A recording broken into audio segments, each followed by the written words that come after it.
if you want to survive, you need to join a gang immediately.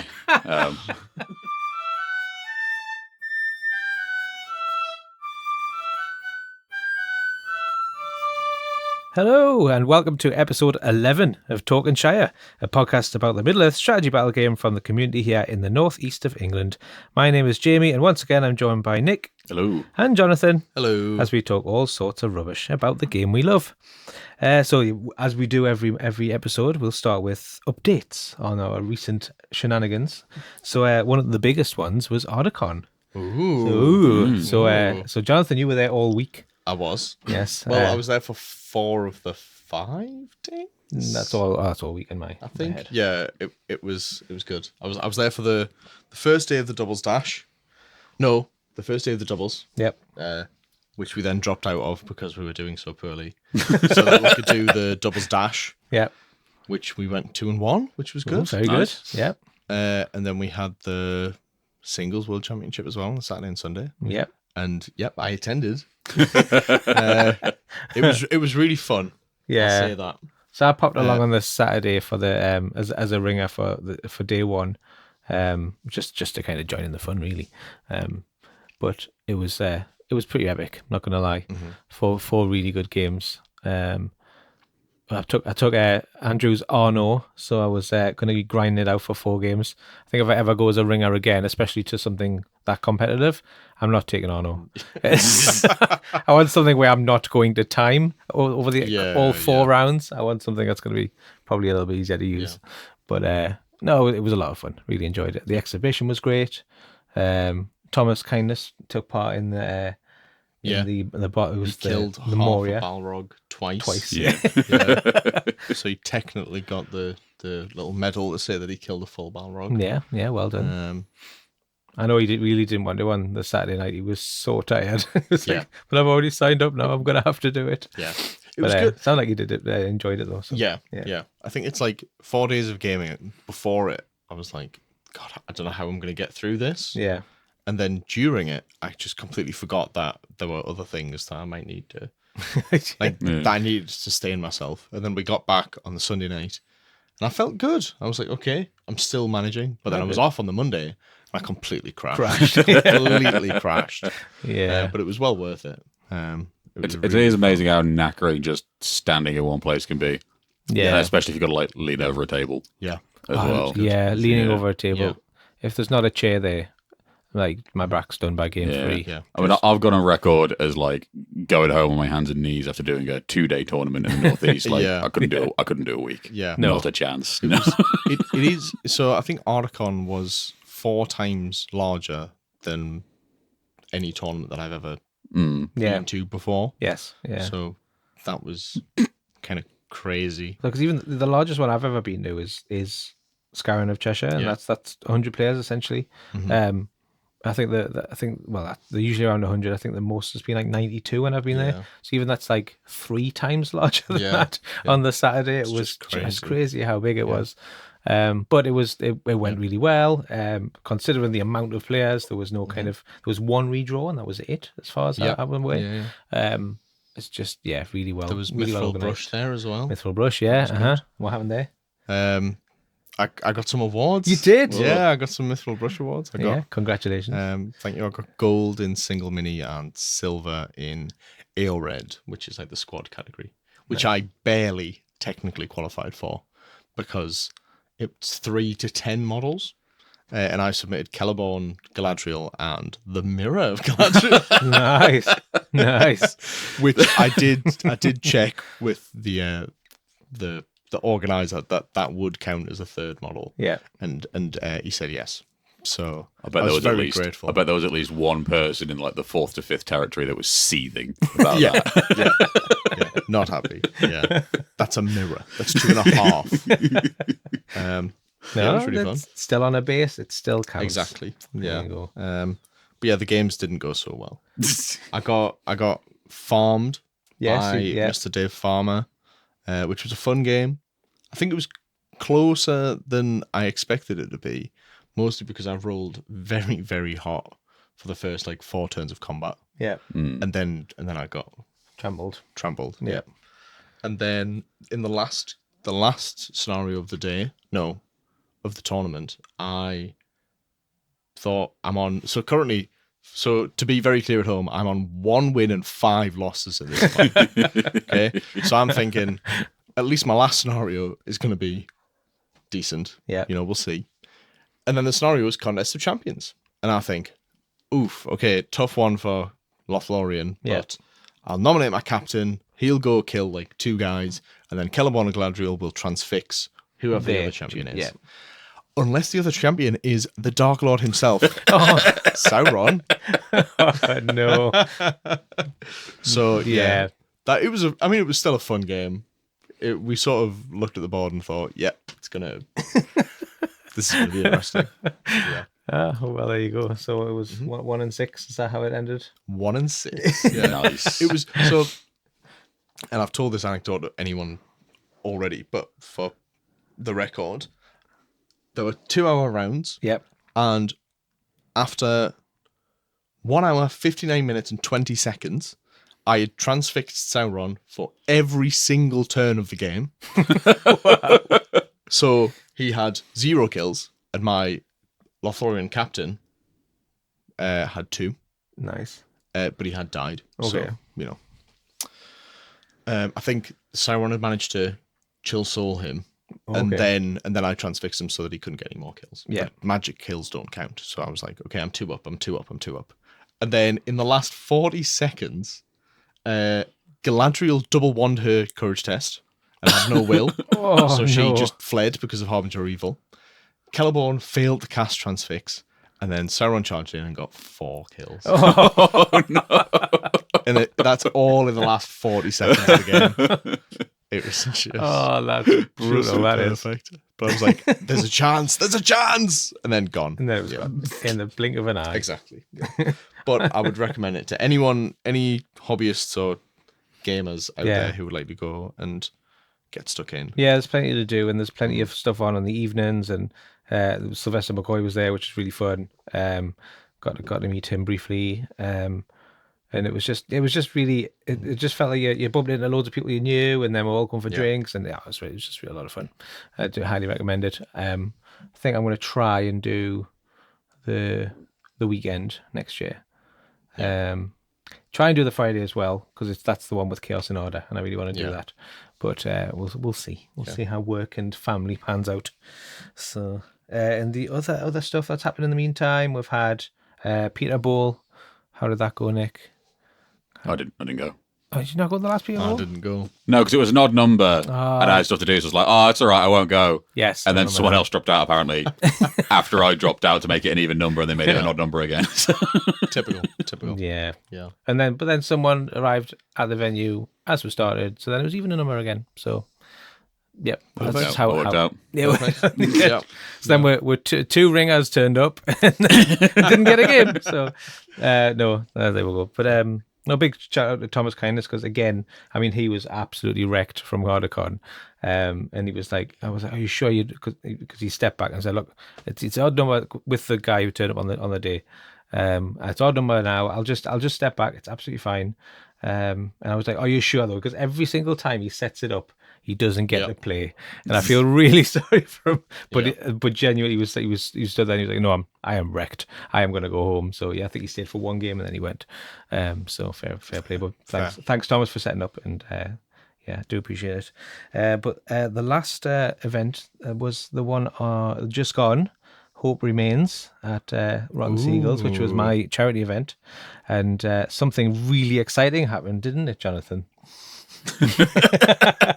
Yeah, something quite exciting happened. Quite exciting. Do you want to reveal to the audience what happened? After 3 years of waiting, everyone, you'll be happy to know that I finally got my Rotten Seagull.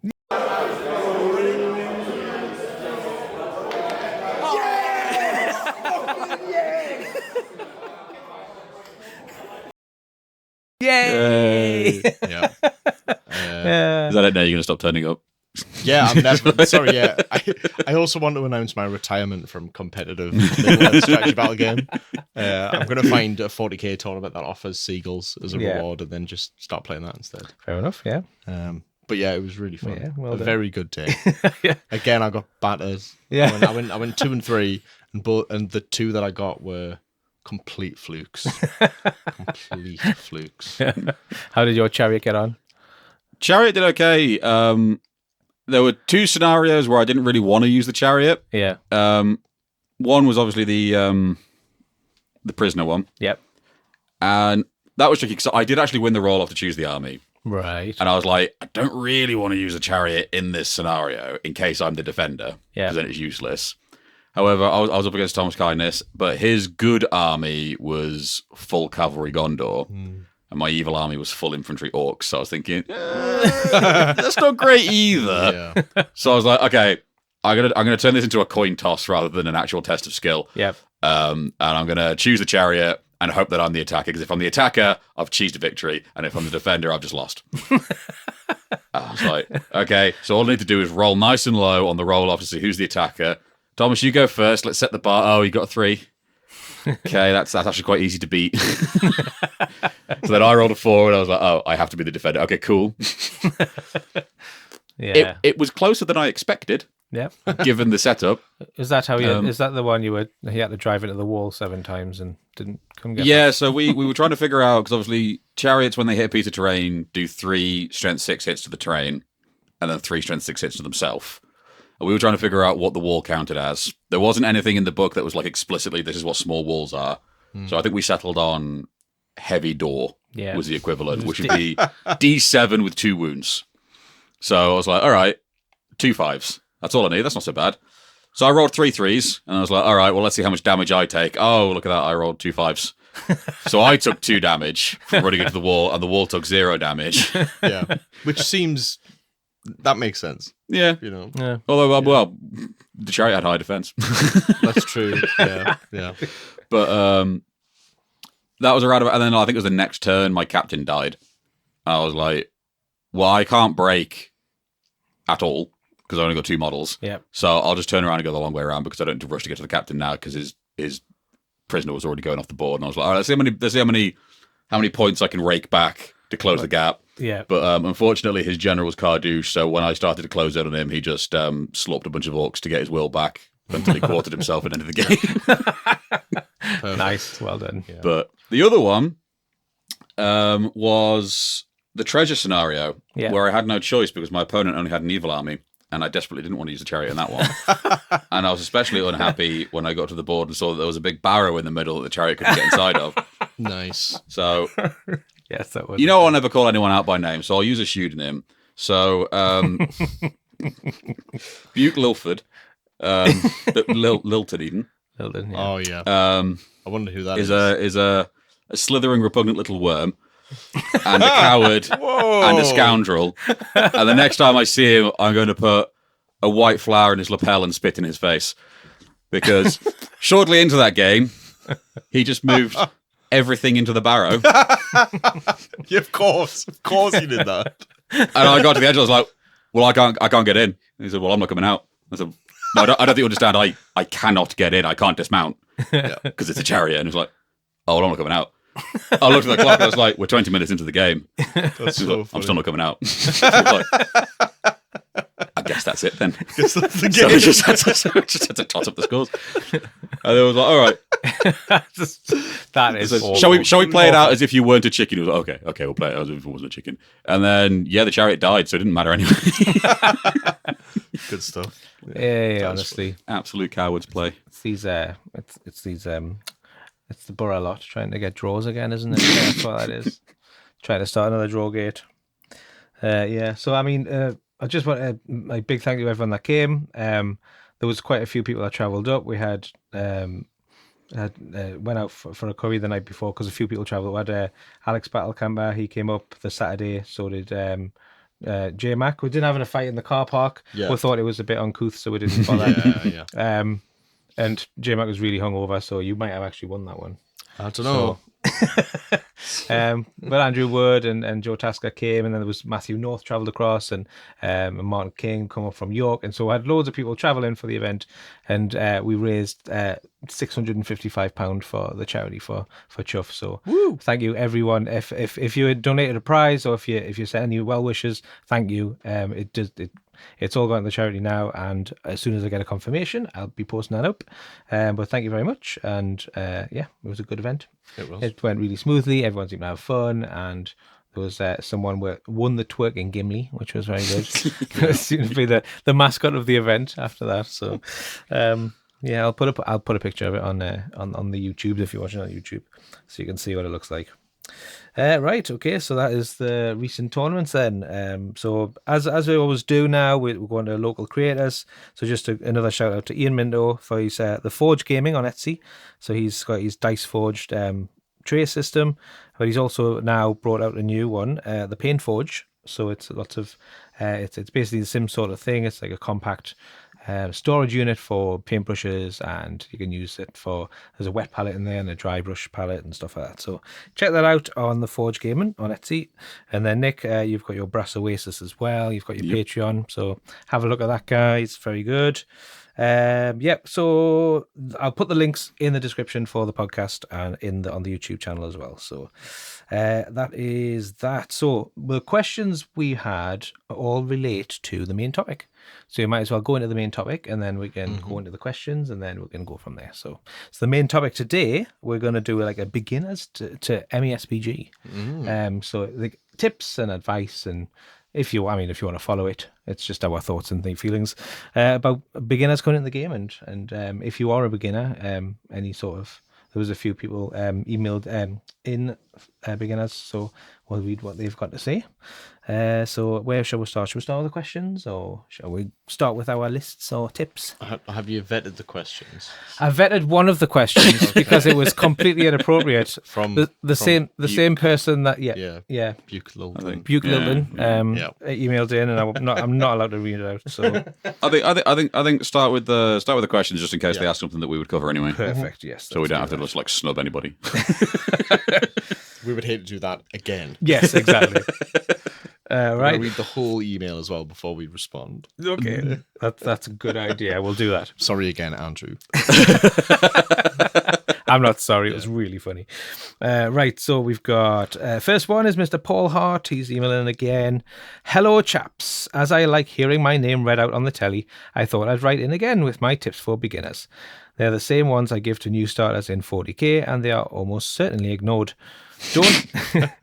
Don't go effing mental. Get yourself a Battle Force box. Well, we've just had the announcement for the new boxes. And have a game or two at a local club or someone's house. Or borrow an army. Alternatively, go mental and buy every job lot you see on Facebook Marketplace. I don't care. If you are coming from another GW game system, be prepared for how crap the models for your troops will be, for the most part. Orcs and Minas Tirith warriors have weird bits on them. Don't overthink it and just paint them black or brown. However, they'll be made of either one or two parts, so they are very easy to assemble. Don't let the competitive nature of the players put you off. as much as they try to optimize their lists, for the most part they enjoy the game for what it is and what to have a good time playing. Not Nick. He has a good time by bullying you through the medium of game design and mechanics. He's lovely, really, and a very good teacher. Traps win games, apparently. He's also said that. Yeah, that's fair. Shooting is shite, but it is a psychological tool. It's worth it for the one time you beam Shadowfax in the eye and make Gandalf waddle into battle.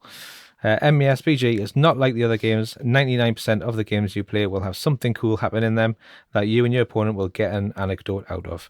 Anyway, I'm on holiday in the Highland Islands of Scotland, and everywhere looks like somewhere in Middle-earth. I've included a photo of Rohan. Indeed he has. Nice. I'll show you. So I'll put that on the YouTubes. So he says, cheery, Paul. So that's what he's put. And I'll show you guys the lovely picture of... That does look like Rohan. It does look like Rohan. Yeah, I get that. It's very good. Yeah. Oh, yeah. So there you go. That's one from Paul there. Yeah, so he's covered a few bits. Enjoy your holiday. Yes, Paul. I hope you've enjoyed it. If you're still there, I don't know when it's going out. So. Yeah. If you're there, if you're not there. I hope you enjoyed your holiday. Yes, Paul. Exactly. Yes. Touched on a few things there. Bit of everything. Very good. We've got David Miller next, so he's new to our community. So he goes, hello, very green player here. Having only started painting again in April and then playing in May, having had my arm twisted by a friend in Ireland, the best advice I have is just get involved. The community in the Northeast has been super welcoming and helpful, and there's been loads of opportunities to get stuck in and make mistakes and learn. Oh, and the biggest bit of advice, nay voice messages. Kind regards, David Miller. Yeah. Yeah, That's fair. Yeah, we're not a big fan of voice notes in Yeah. the group chat. I think that getting involved is good. Yes. Yes. Very good advice. Yeah. because- Just come down and Yeah. just speak to her, if nothing else. Yeah. Even if you haven't got any models yet, just think- come and meet people. Yeah. It's when you can sit by yourself, build an army, Mhm. and decide that that's what you want to do. Yeah. But then you lose motivation when you're not actually doing anything with it. It's when you meet other players who are like, oh, you could try this, you could do that. Or why don't you build a 600 point force? You think, oh, God, yeah, Or- great. Or I've go for it. bought the same army you've been building for ages, but have brought a different hero. Yeah. Yes. And you see that, and you're like, oh, actually, that's really Yeah, cool. yeah. Yeah, it's something Like- as simple as that. It's easier than ever to get involved these days. Well, 'cause like when I first started playing, it was about 2 years ago now, nearly. Like there weren't. I think the only regular club was Middlesbrough Gaming Club, which was just a bit too far for me to Yeah. go, Yes. Yeah, me especially on yeah. a Thursday. But now it's we've got the regular nights at NAG and that, and there's the group chats and there's Discords and there's all sorts of stuff that's like come up in the last 2 years. Yeah. Like it's really easy to get a hold of people to find times to go in and get practice games in compared to what it was a couple of years ago. Yeah. Yeah, absolutely. If you're in an area where you don't have clubs, start a club. yeah, Yeah. yeah. Just basically. get going. Yeah. Yeah. Or like I found, because Rotten Seagulls, they were primarily an Age of Sigmar club, did 40k as well. And then I just strolled in with me Middle Earth, and within a couple of weeks had like 5 or 6 players playing Chaos and Order and going a bit mental. So, Perfect. yeah, it was very good. So we've there's always seems to be Middle Earth games there now as well. So, yeah, get involved. Good bit of advice from David there. Thank you very much. Next up, we have Jake Pollard. He says, all right, lads, words of congratulations on the podcast being as bloody good as it is. Oh, thank you very much. First time emailing in, but me and Tom of Element Games fame were chatting about this at Seagulls. My first bit of advice would be just to enjoy events. I know that's really simple to say, but I came into my first ever event wanting to beat everyone, win all the games, and then got my arse handed to me. The car journey home, I was fuming, really annoyed, and to be honest, ruined the day. It took a hot minute for me to drop the ego and just enjoy it for what it is, toy soldiers. Which is we had to hear coming from Jake, considering he's like one of the most sporting players until he joined our team and was turning really horrible again. As I went to more events, I realized that I enjoyed the game far more, playing to win, obviously, but not at the expense of a good day. As you all know, I'm by no means a top table player or competitive in any way. I would rather lose 4 or 5 games but have a set of great games, lots of laughs, heroes doing crazy shit, and as it happened in my second game at Eagles, a warrior who fails every climb test for a wall he could have walked round for the entire game, to then run away at the first courage test, then win and not have had a laugh. Unless, of course, it was to keep Jonathan's hands off a seagull. Alas, I even failed to do that. Hey! He did try his best. Yeah. Shout out to Jake for giving me the best final game ever. It was so weird, but it was fantastic. Yeah, it was pretty epic. In short, play to win 100%, but not at the expense of a fun game. My second bit of advice would be to play whatever the F you like within army building restrictions. Pick the models you want to play and enjoy painting, and not to meta chase, unless the army you like is meta. Most events need painted models, and if you have to slog to paint through 500 points of an army, chances are you're not going to want to do that again. If it's 500 points of something you enjoy, it'll be a lot easier, and I find I enjoy those games more because I'm invested in the models. That's my 10 pence anyway. Keep up the good work, Jamie, Nick and Jonathan. F the Rangers of the Northeast. Joke. Love you really. Thanks, Jake. So. Love you too, Jake. Despite your transgressions. Yeah, good bits of advice there.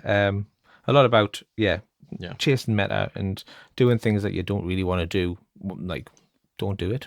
There is something to be said, as someone who did exactly this, there is something to be said about going to your first tournament with an army you know is dog shit. Because then like you go in knowing you're not going to win. Yeah. And then it just makes that a little bit easier to not get mad when things don't quite go right, and you can sort of just get a feel for the game in general better Yeah. that way when you're not being hyper competitive. Yeah. Whereas, like, if your first army is Men of the West, and you hear how great Men of the West is and how powerful Men of the West is, you go to a tournament and then get your ass handed to you, you could probably be a bit mad at Bit that. miffed. Whereas if you Yeah. go in with like something more ordinary, like Rohan. like And Rohan's a Rohan great or start, great- Minas Tirith or something like that, or even something that's just like straight up bad, Yeah. like. Then you're not going to be there like, I'm going to win every game. It's going to be great. It's going to be amazing. Like, You go in as an underdog, expecting to be the underdog. Yeah. So when you Yeah, are yeah. the underdog, like, it's Yeah. fine. Like Yeah. my first event, I took Host the Witch King Yes. with a shade when Yeah. it used to be really awful, yeah. and I don't think my games were as fun. You didn't enjoy the game. I that we didn't had. enjoy the game we had. Yeah, no. so for comparison, that was also my first Yeah, tournament, yeah, and I yeah. took the White Council. Yeah. And And- did you have? I did have fun. Yeah. Yeah. Yeah. Lost every game. That was the hardest I've lost a tournament ever. I think. Yeah. I think yeah. my final VP movement was like minus 35 or something. I goodness. forget. It was pretty bad. Yeah. My first game, I actually nearly won that one. It was I forget what the scenario is called. It's the one where you got a there's a 1 in 6 chance of digging up the right. Heirlooms. Trinket. Heirlooms. Yeah. And obviously it was last edition, so that was where you had to roll the dice every time. Yeah. So naturally, it's always the 6th one. Yep. Yeah. And Yeah. I very nearly got that, and I think I was only about an inch away from grabbing that trinket. But then Danny, I was playing against, managed to just pit me to it, and just about got away. So that was actually a surprisingly tense game, Yeah. given the matchup, because I was chasing across the board with my 3 wizards that had 1 attack each because I wasn't taking vanquishers. But admittedly, that was made slightly more fun by the fact that I wasn't aware of the FAQs, so I was using pre-FAQ wizards, Yeah. which was still bad, but it did mean that I had a 6-inch Nature's Wrath, which was very funny. So I still lost every game, but got to have fun with that massive knockdown bubble. spell Yeah. popping off all the time. Yeah. Very good. All right, so that was from Jake. Thank you very much. We got Todd. Todd's fairly new to the game. He said, the only tip as a beginner that I have is to get a copy of the rules manual and army rules, either physical or digital, and give it a good read through. Having played the game for a while now and not having a copy, I have felt lost at times relying on the knowledge of everyone around me. Having this book and reading rules and stats about magic or shooting or weapons pertaining to my particular army has left me more confident in each match. That's what he said. So yeah, I mean, there's a lot of that actually when you play a more experienced player. They know the wound chart, or they know the strength of weapons, or and so. I mean, I've been guilty of this myself. When you play against newer players, you're like, oh yeah, that's a strength 4 axe, or blah blah blah. So then they go off and play their own games, and they're like, I don't know any of this because the other guy told us that one of these things. So yeah, Todd's found that. Sorry. Oh, there's also some stuff in there that like the community at large just consistently gets wrong, Yes, yeah. and you won't know that until you read it. Well, there's a lot of times like grey some area. like weird niche something or other pops up, and then Does Sorcerer's Blast knocked over a troll? Yeah, exactly. yeah. Exactly. Yeah. and like this, I can't think of an example from my head, but I know it's happened before. There's been at least 1 or 2 rules interactions where on the page that you would expect it to be on, it doesn't say anything, so Yes. everyone just house rules it. But then like 2 pages later is the actual answer. Yeah. Yeah. It's like, but because half of us either haven't read the rule book or haven't read it in a very long time, you don't know that's there. Yeah. So it is definitely worth actually reading it. Yeah, definitely. And there's lots of like digital PDF versions out there and stuff like that. Not that, we're not being sponsored by Games Workshop, so I'm allowed to say it. Not Um, yet. Not yet.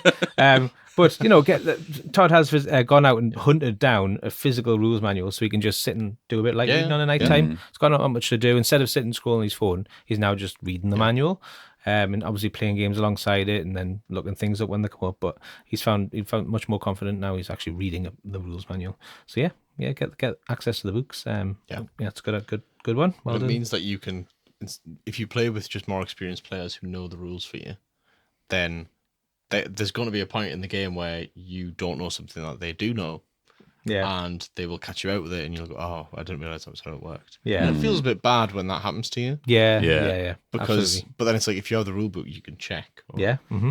To be fair, it's happened to me a few times where I know a thing, I've done something with my army, and they've gone, I'm just going to double check that, and it's like, yeah, fair enough. Yeah. You just get the rules book out, have a look through, and just for their peace of mind, have a look at the rule. and it's happened the other way around as well. And I've like kind of just double checked that, and everyone's just like, yeah, go for it. Like, it shouldn't be an issue because you just want to clarify something, or So yeah, very good. And we've got one last one off Nathaniel. He's really new to the game as well. He says, with Warhammer not being the cheapest hobby, asked to use heroes you don't have to try a friend's army out. Every army is different and at various point sizes. Some armies perform better than others. For me, it's all about having fun, support each other. That's what he said. So yeah, just look out for each other. Exactly. Yeah. So especially if you know someone's a new player, bring a massive monster and just smash them in. I mean, you've got to look after each other. Jamie special. Is it Ents or the Cave Drake? Pick your poison.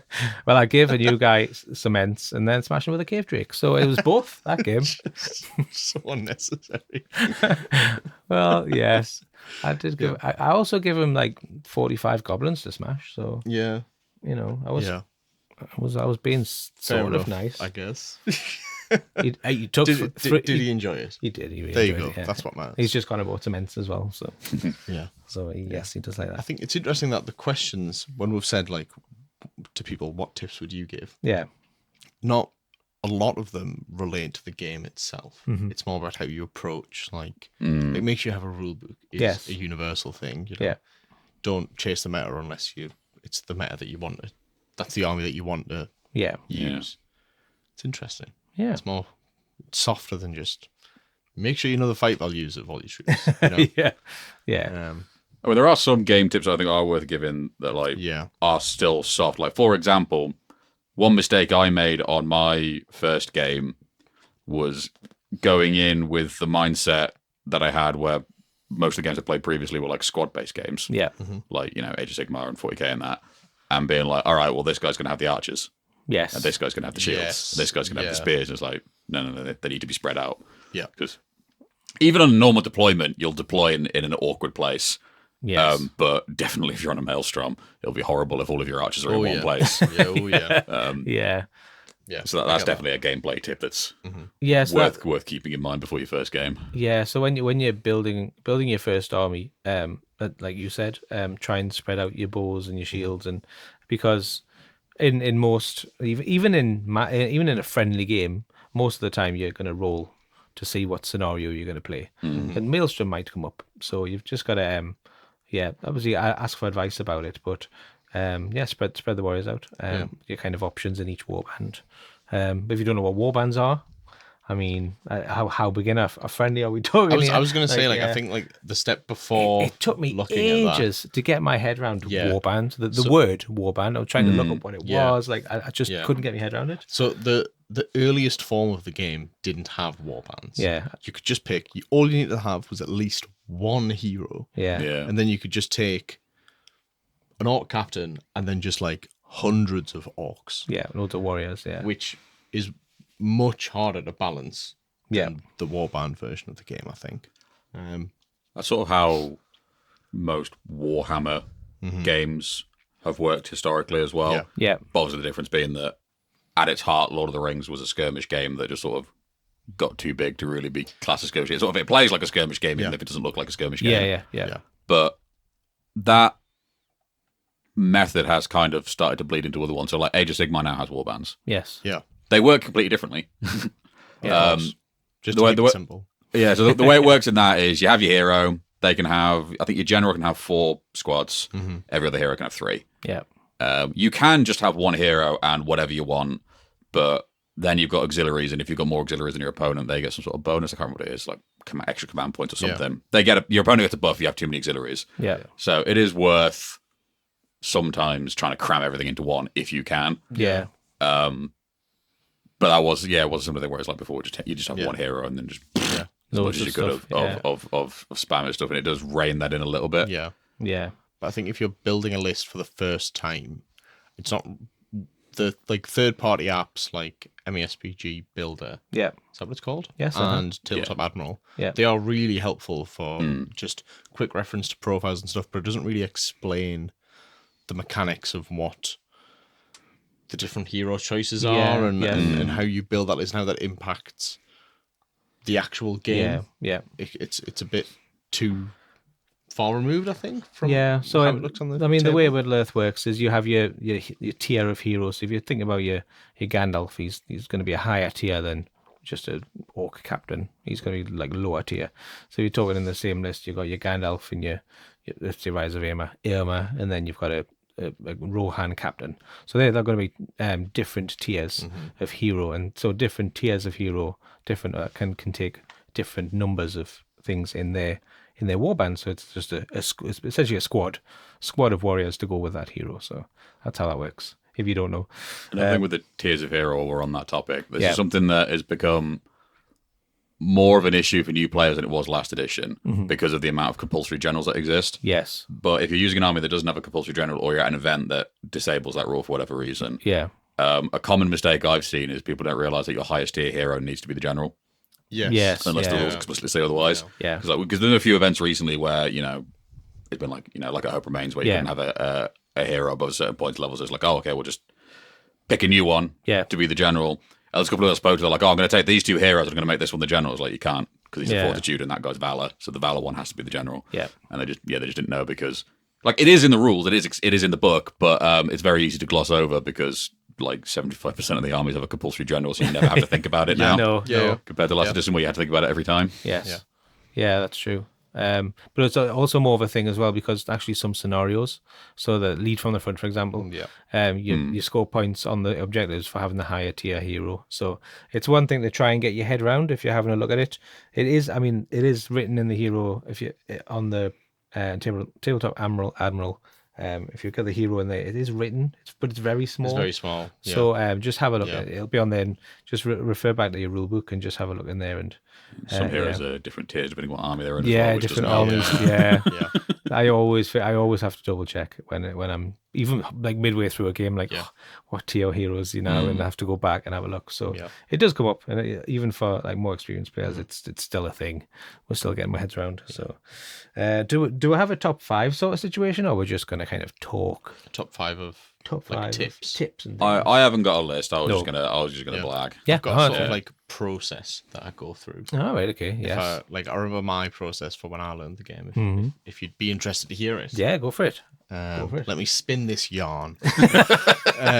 Settle in, everyone, settle in. So I remember when I first started playing SPG, because I came in from fantasy and then I played War of the Ring, Yeah. which is the like Lance battle, and then my first games of strategy battle game were just warriors versus warriors, Yes, so that I could learn things like the phase order.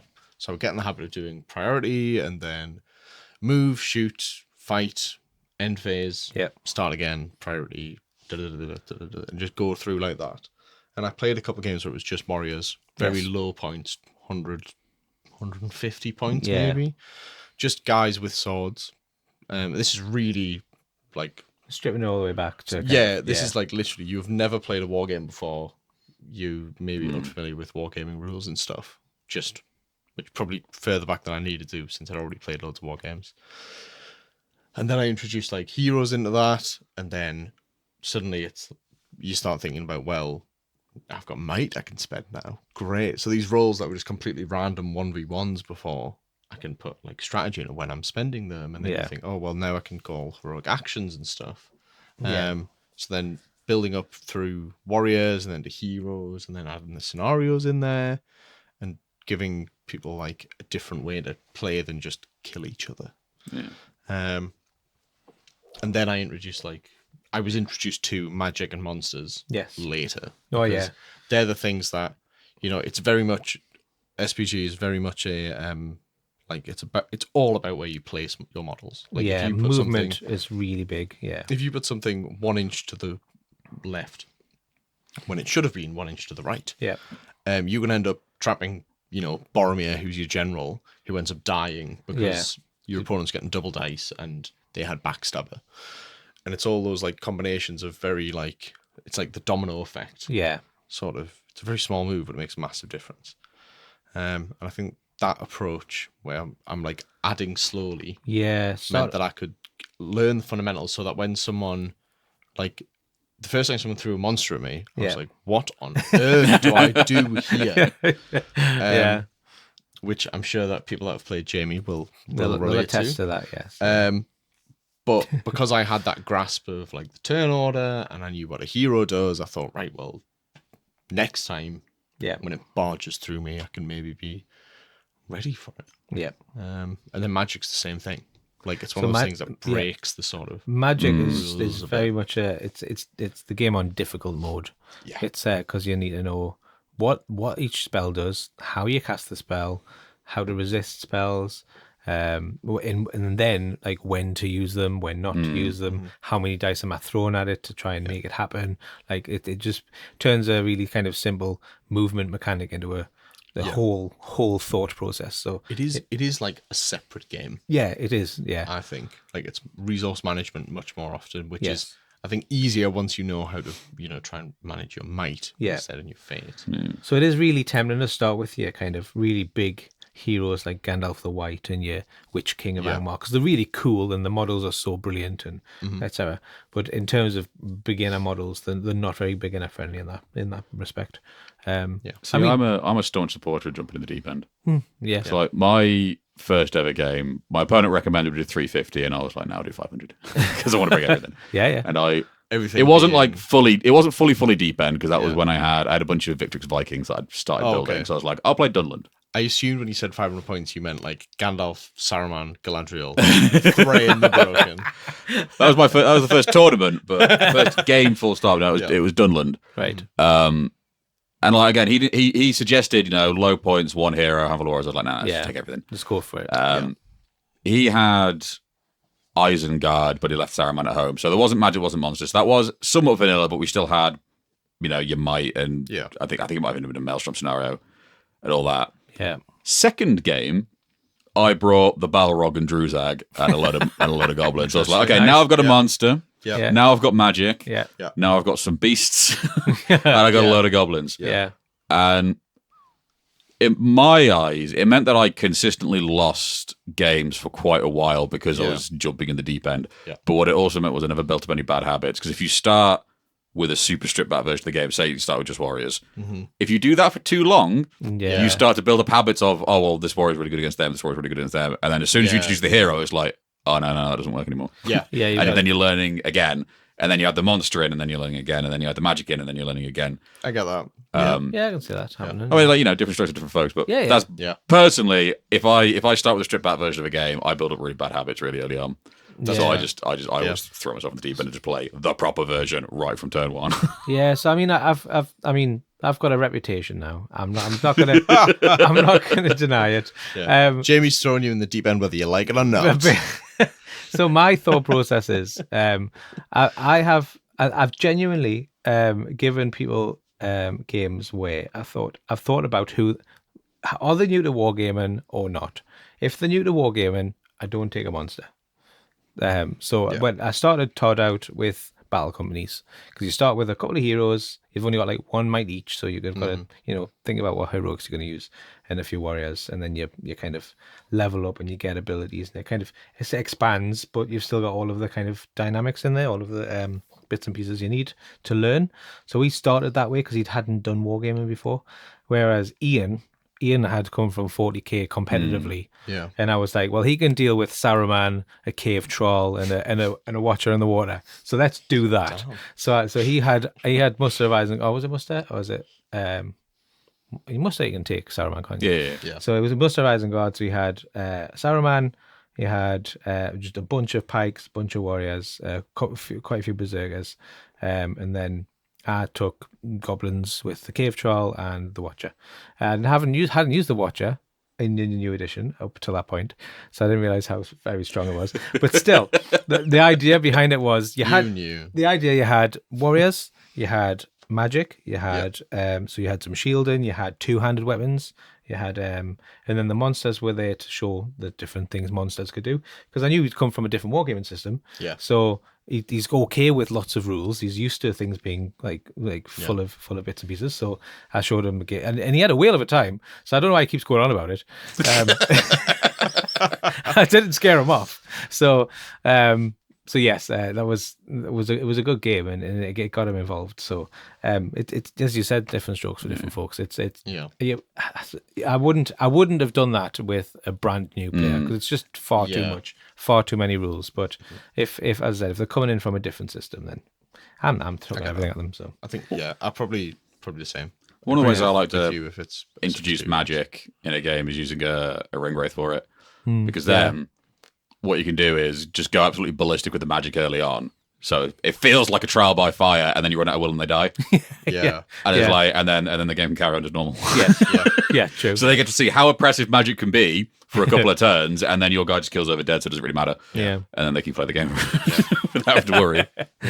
I do Yeah. think newer players should try some narrative stuff as well. Yes. Because it's actually, I find it easier. I remember when I started playing, it was easier for me to think about, to sort of get my head around the common sense parts of the games when I could like picture what the scene was. Yeah. Does that make sense? Yes. Uh huh. You look at the bracelet on your wrist and says, what would Aragorn do? Yeah. I don't need to look. It's tattooed on the inside of my eyelids. That's what I thought it was. What would Boromir do? I think that's what you got. Yeah. Well, it Yeah. changes. Oh, It yeah, okay, changes. fair Yeah. enough. It's actually just all of their names over the top of each other, except for Pippin. No, yeah. Not Pippin. Not Pippin. But like things like magic, I thought, what on earth does this? Like, how do I use this? And then using it in the Fellowship yeah.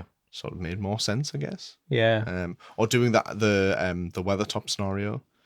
Yeah, because it's It's just like, magic. oh, they're transfixed. Why are they like? What do you mean? How does this ring wraith stop them moving? Yeah. And then when I did the Weathertop scenario, I was like, oh, Makes more sense they're now. pretty scared. That's Yeah. probably Yeah. a good reason why they're transfixed. Yeah. I don't know, it just sort of clicked a bit more. I do. know if that's just I mean, I've talked that's about just it me. in previous episodes where I believe the game is built around being narrative. Yeah. It's that's kind of where it comes from. Like the game, the lists, the kind of the mechanics and everything. It's built around telling a story and the narrative side of things, and then it's been adapted to be match play and Yeah. balanced and all that kind of stuff. Yeah. So so when you're learning to play, narrative's probably a good way to start. Because you're getting those little moments, or you recognize the characters, or you recognize the scene, and you know what's going on. You're invested in it before you start playing the game, basically. So that maybe good place to start. Yeah. I like that. One of my things I've got on my little list there is when picking an army to start with. I'd always tell people rule of cool.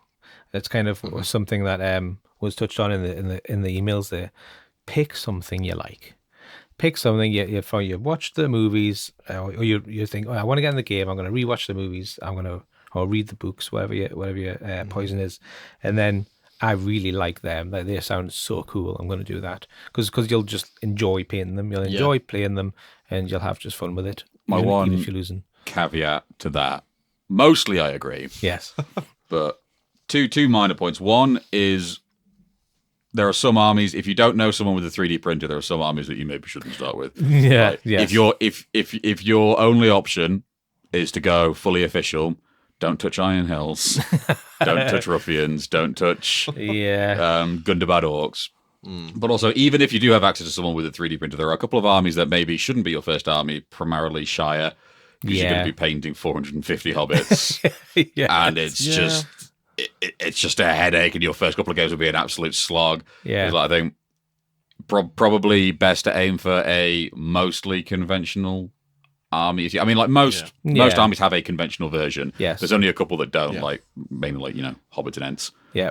Or like the three trolls. Although even then, like the three trolls are so like out of left field compared to everything else that it probably wouldn't be that bad to start with them. You just have to accept that you're going to have to learn the game again when you start playing the more conventional ones. Yeah, But with if warriors you are going to and go for like the hero plus warriors approach, avoid the ones that are just absolute swarms. Like maybe. I mean, I guess maybe Goblin Town would be okay, but it's almost too simple. Yeah. Because it's just a bunch of dudes that you just push in. Yeah.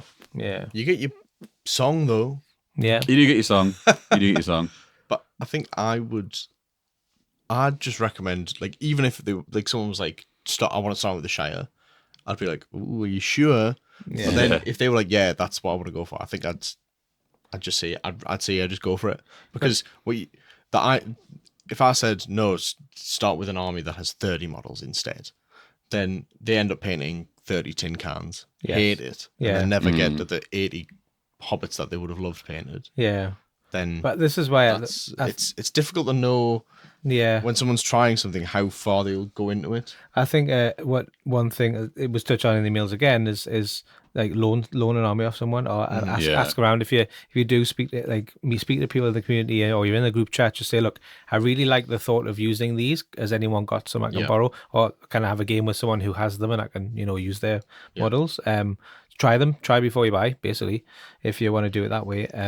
Because then, so you're not sitting there painting 200 hobbits and then turn around and think, I don't like them. I don't like them. The army lists are so varied. Yeah. How they play. Yeah. You can have like 3 trolls, 3 models. Yeah. Yeah. Up to 1,000 points, or you can have like, how many goblins is it you get 1,000 points? Like 140 plus the Goblin King or something stupid like that. And you're supposed to just they just interact. Yeah. How? Like, yeah. You've got to kind of. So I think, I mean, Games Workshop kind of approach it with the battle hosts. Obviously, the new one's just been announced. So we've got the Dol Guldur one, which is a head scratcher because Bolg's in there. So Bolg with Hunter Orcs on Warg. It's an Azog Hunter battle host, but it's because all the battle hosts, they're not named after the army, they're named after the keyword. Yes, yeah. Just like, the Mirkwood Rangers one isn't called Mirkwood Rangers, it's just called Mirkwood. Yes. Yeah. So that's why it's Dol Guldur, because all of the Gundabad orcs are, well, not all of the Hunter orcs are classed as Dol Guldur, I believe. Yes. Rather than... I don't know. Do any of the other battle hosts have like quick start rules in them? Or is that... I think that's the thing they've introduced, because that was in the starter set. Oh, which is yes, I think it's just a new thing. I've been taking copium, so I was like, quick start rules. Yeah, Bolg's gonna go into Pits of Dol Guldur, or the other one. So yeah, I think it's just because if you look at their section of the army book, the section that all those models in is called Gundabad and Dol Guldur. Yes, yes, and I think that's why it's called that. But from a beginner's point of view, though, they're gonna pick that box up thinking, I'm gonna start this Dol Guldur army, and it seems a bit like... Yeah, it's no worse than the categorization on the web store, though. Oh yeah. Whereas, like, Angmar has got a bunch of stuff in it, which can also be used in other things. Yeah. Like, so I think the Angmar section is the only place where you can get, like, wild walks, for instance. Yes. But then, like, you can also use them in Isengard. Yes. And, and then, like, the Isengard section just has a bunch of whatever, including like all the ruffians. Which, they are Isengard, but you're not going to use them with any of these. The categorization is a bit weird. But I think from a beginner's point of view, if you do get the Dol Guldur, you could just proxy that and just pretend that's Azog. So you can do Azog's Hunters as you kind of. I think you could just do that. Bolg can be an Azog's Hunter. Can you be in that? Yeah, you can have either or. Can you? Oh, can you? Right. Okay. Yeah, there's the only army that has to have Azog is Pits. Ah, right. Okay. Azog's Hunter, because I'm alright thinking last edition there was Azog's Hunters and Bolg's Hunters as 2 separate armies that were basically the same. Or am I misremembering? Wrong. Was that wrong? Yeah. Categorically, apparently. I could have sworn there was a Bolg army last edition. Anyway. Bolg army? I think he was just in Gundabad. I think they were both in Pits. But you could like soup stuff like I was thinking of the LL. I'm thinking of the Legendary Legions. Yeah. I could have sworn there was a Bolg Legendary Legion. Anyway, it doesn't matter. That might be because it's not. I think, but yeah. Oh, you could take the only one that has to take Azog is Pits now. Right. Yeah. Fair enough. Yeah. That's clarification from my brain, because Gundabad is still a world of stuff I don't know about. So, but too. I mean, to be fair, they are Hobbit models. They're fairly recent, especially in regards to every other model in the game. So they're clearly just trying to push some of them. That Bolg kit is practically brand new. It's the Bolg. Really very nice model to paint that one. And they're a good deal. It's great value for money. Yeah, obviously we've got the Rohan one, because Theoden's in nearly every Rohan list of the Lord of the Rings era. Yeah. And he's a compulsory hero in a few of them as well. So, so that's a good choice. There was a Rohan battle host, and that's just been discontinued. Obviously, we've had new models and new riders. Yeah. So I think that's a good box to start with if you don't want the starter set. If you've, it's a good one to kind of bulk up on your Rohan troops and your riders. Again, value for money is really good. The other one, the Mirkwood one, everyone loves Legolas, don't they? So, like, was it Legolas and Tauriel? Shout out Artorial, yeah. Shout out to Birdie's World if anyone wants to hear about Legolas love. Yeah, tune into Birdie's World for all of the Legolas love and Barrow-wights. I think of all the battle hosts, I think the one that I think is objectively the best one still is the Mordor one. Mordor, Yeah. Because it's really good value for money. The Witch King's in a bunch of lists. Generic Orcs are in a bunch of lists. Warg The Riders. Riders are in a bunch of lists. Yeah. More lists It's now. like, More lists now, even yeah. more now. Yeah, It's just yeah. like it is. You might not use them all together in all of their different lists, but like there's a million things you could do with that box. So there's lots of different. It's not just Mordor; it's also Angmar. It's very also much an Angmar, Angmar box as well. So it's a great one. Great one to start with. So what other ones do I have? Minas Tirith one. I think that one's now gone off the web store. The Isengard one's still up there again. That's a weird one because that is a holdover from last edition. Because can you use it as it is? I can't remember if it has any Warg Riders in it. So it has scouts, it has warriors, it has Saruman. And Does it I have? think it has. Okay, so you can use it as Riders. mustard then. Yeah, you can use them all together. I don't know why. I had something in the back of my head that convinced me that there was some Warg Riders in it that meant you could only use it I think as. it has Warg Riders. It might have Warg It Riders. does have as well. Warg Riders in it. I think so. Yeah, so that's the only weird.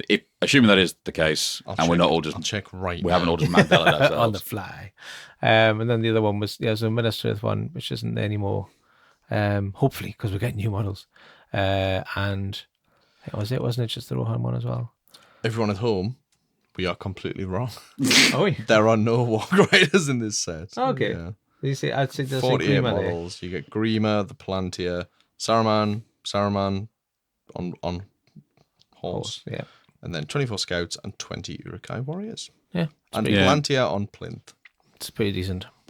And the other thing that makes that one a bit clunky is the fact that it doesn't have as many lists. It can be Shared as the others because, like, if you want to do a Sultan Helm's Deep, you can't take Saruman, Yeah. and then you got Muster, and then if you want to do one of the Scouts lists, you can't take the Tinnies or Saruman, and then if you want to do Army of the White Hand, you can't take the Tinnies, and then you do some Wild Men or some Orcs. So it's like there's only one list that it can like comfortably easily do. Yes. Whereas pretty much every other battle host is good for at least two. Yeah. Yeah. Probably with the exception of Dockle now. yeah. Yeah. I was going to say the Minas Tirith one, I think, is just a top of walls, but you could do Defenders of the Pelennor. Yeah, I could do Pelennor with it as well. But I like that. I like the battle hosts because the issues that they have are essentially fixed by buying one other hero. Yes, agreed. Or a command. Yes. You probably want to buy a command pack anyway if you get a battle host. Yeah. And then you get like because none of them can be used out of the box in their entirety. Because, Yeah. Except for maybe the Mirkwood one, because it's got 2 heroes in it. Yeah, the command packs are just like captains. But even then, it must have banners. too many models. Yeah, too many models. Captain, banner, warhorn usually on the if the army can take warhorn, Yeah. but captains and banners. But you can get a command set Yes. and a box, and it's just like great. I've got the weird tools that I need. I've got March on my list now. Yep. I've got a warhorn that will look nice. Yeah. Sometimes. To be fair, like, having a The new one starter is, set be yes. like an entire army in a box is actually a relatively recent thing, even in Warhammer. Yes. Like when I got into 40k, the battle forces, as they were called back then, never had heroes in. Yeah. Not a single one of them had a hero in, so they were not. Not a single one of them was playable out of the box. Oh wow. Okay. Yeah. Was Also, just a sidebar tip for beginners. Uh-huh. Probably not going to need a warhorn. No. No. Probably, if you're building a list and it's got a warhorn in it because you think +1 courage is good, spend 30 points elsewhere. Just that's Unless it. you've got Simple as. usurpers, I tell you that +1 courage will usurpers. Yeah, maybe usurpers is an It's exception. it's because that edition, that warhorn really helped when I was playing against Jake in the last tournament in Borough. Oh, I think is the warhorn the first evil warhorn outside of Harad? Harad gets a warhorn, I think. Yes, I faced that against Tom Spate, and that came in really handy too. Yeah, but against like in your good armies, if there's a warhorn, you that's the thing. don't tend to need it. Yeah, Men of the West, you've got Fearless. Yeah, exactly. Elves, why are you taking a warhorn? I could Even see a use dwarves? case in Shire, just because The Shire, yeah, that's fair. while 30 points is in theory a lot of hobbits, you've probably already got a lot of hobbits. Yeah. So you can probably afford to have So, Yeah, a horn. most of the Shire lists have re-rollable courage anyway, though, so yeah. it's quite hard to fail courage Maybe, tests with the Shire. maybe Shire and usurpers are the exceptions, but generally, if you're looking at you Warhorn, you don't need as a think twice. definitely banner, definitely obviously captains and stuff. It's just good to have a lower tier, cheaper hero just to chuck in there if you're paying like at lower points to start with and stuff like that. Yeah. Get a captain. You just need a captain.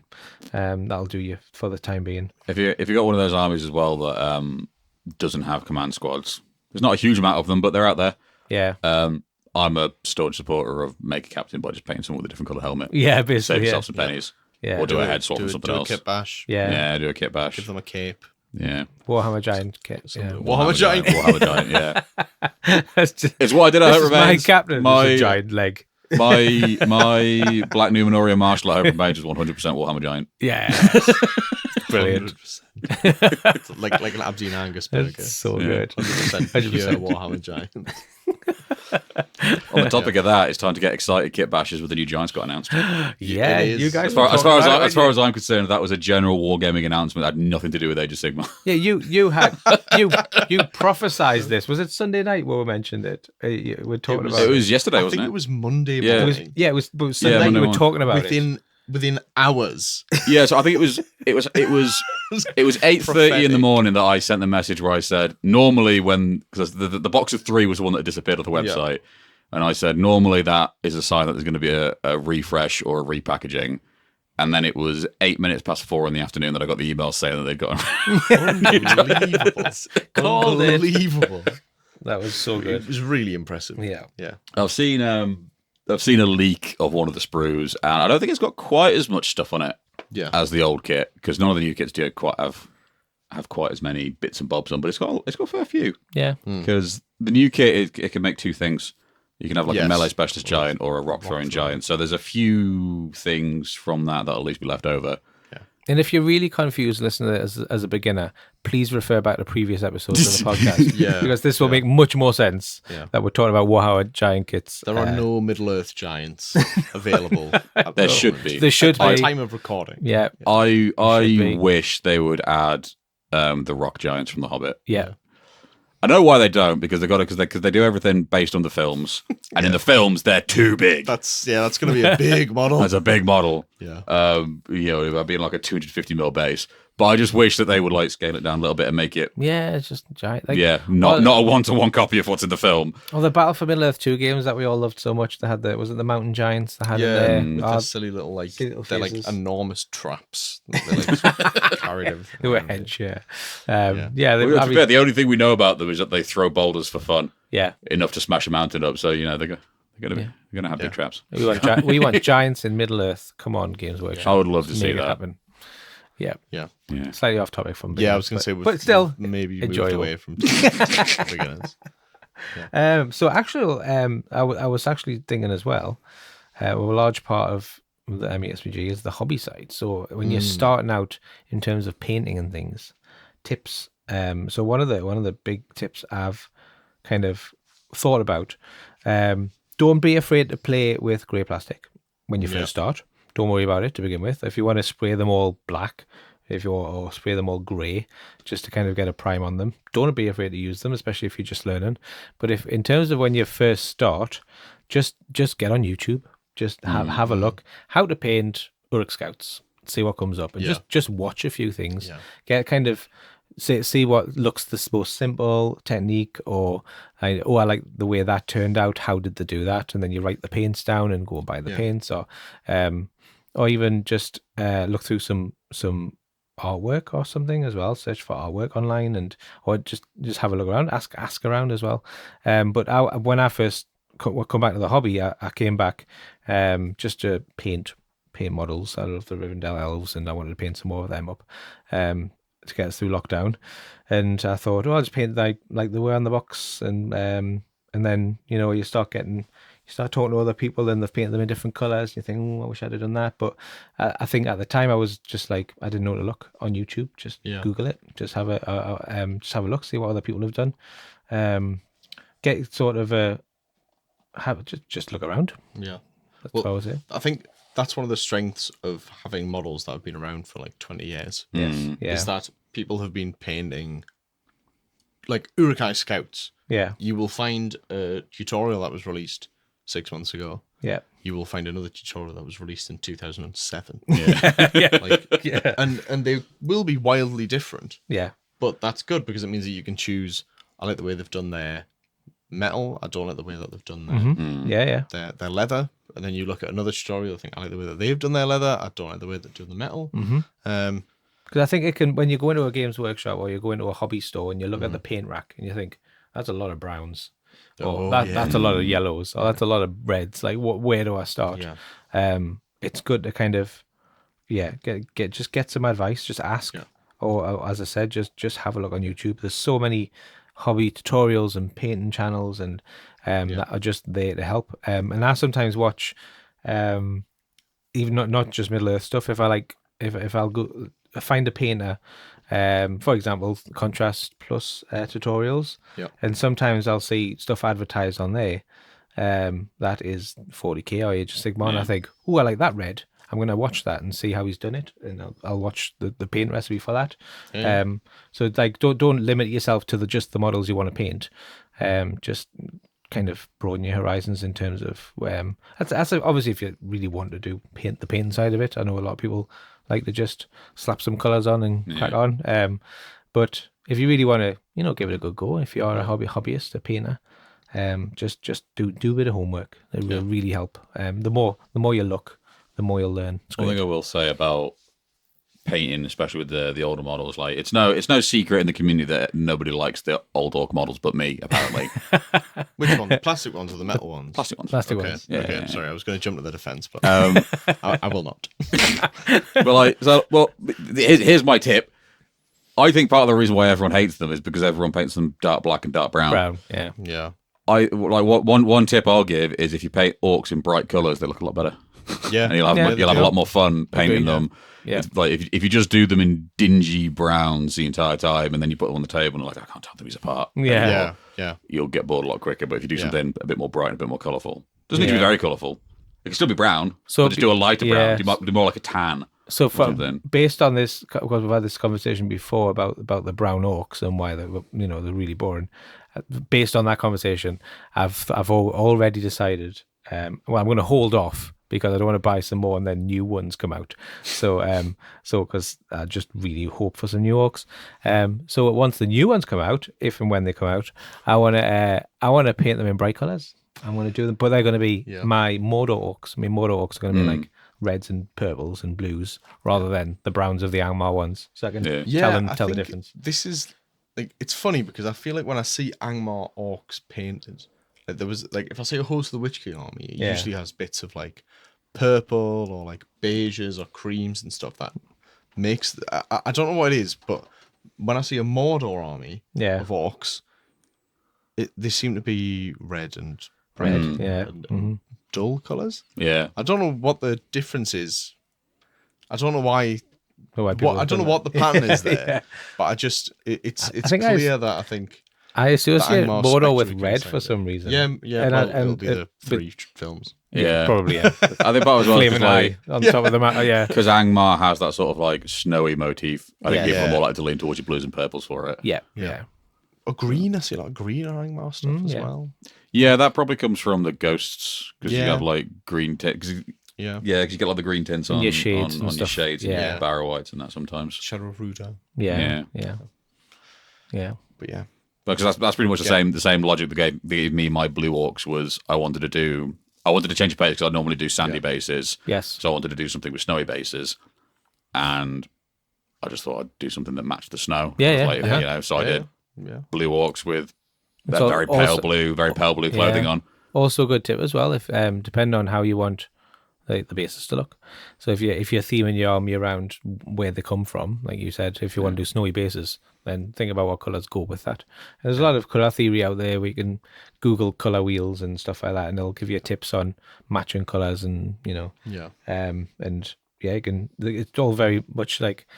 I'm sure there's a website out there you can click on. I like this blue colour. You click on it and it gives you complementary colours and just kind of a range of them, so you can just go from something like that. So work on other people's colour theory. Sometimes colour theory can be a bit of a trap.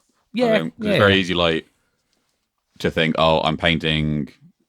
Say stick with blue. Say like, oh, I'm painting blue on this. Yeah. Therefore, I need to add purple and green Yeah. because they're the complementing colours. And like, not necessarily. No. You can do, like, No. You know, you can do like blue and yellow as long as you do it right. Yes, I think And it's as a start, obviously, whenever I start a new army or a new color scheme, I'll just paint one model and see how it comes out, Yeah. and see if I like it, and be like, I don't really like that. I'll go and then just change because in any sort of hobby, there's nothing that can't be fixed by another layer of paint. Yeah. Or like if you don't like that color, just paint a different color.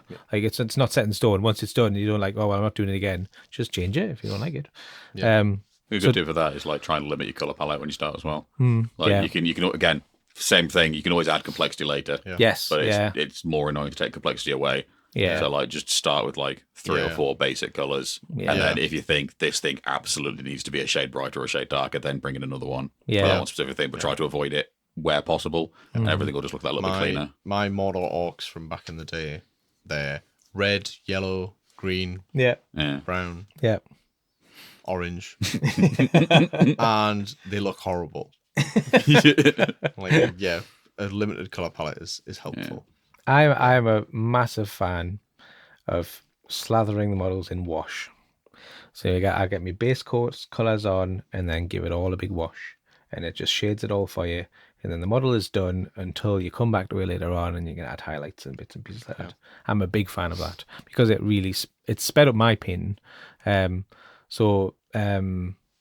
my I've started using contrast colours as well on me Wildmen. So I'll do contrast blues, contrast browns, and then I've started kind of mixing between icy colours and that sort of thing, and then just put a wash over the whole thing. It's pretty much done. See, for me, Perfect.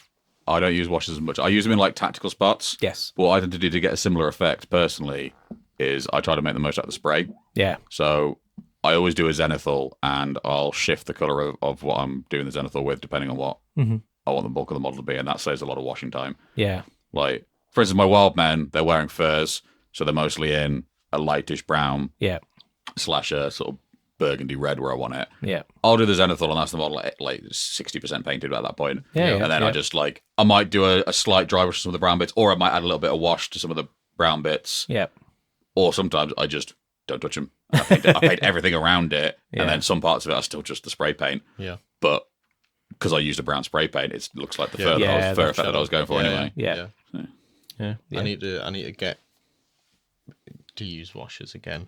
Yeah. I haven't used the wash for It's because you I don't know. non-metallic metal everything. That's I why. d- ugh.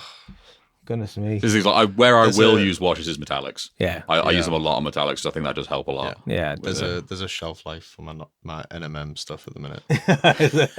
Bloody hell. Can't face it anymore. Just gonna paint unarmed elves for the rest of my life. Any metal? Nope. Won't be touching that. Just every army is just rows upon rows of Galadriel. Yeah. It's just a cloak and a hand, nothing Oh, else. are you D6? Oh, okay. Well, good game, mate. Well done. Yeah. Actually, rows of Galadriel near the mirror would be like you actually couldn't win that game. No. That would be horrendous. 6 Galadriels around a mirror. Yeah. Just You That's would, the- just, moving around the board. you would move around the board. They would attack you. They wouldn't wound you. You'd win priority because you're near the mirror, and then you would just compel everyone out of the way, and then just sit on the objective. Well, do you remember the last game we played where you had your loft where the mirror pissed me off so much I asked you what its defense was because I wanted to Yes. attack it. Yeah. Like I'm destroying the mirror. I don't know. I was like- Yeah, yeah.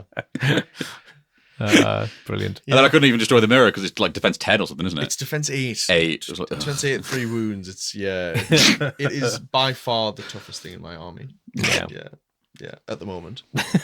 Spoilers for my next inclusion of mine. Ooh. Ooh.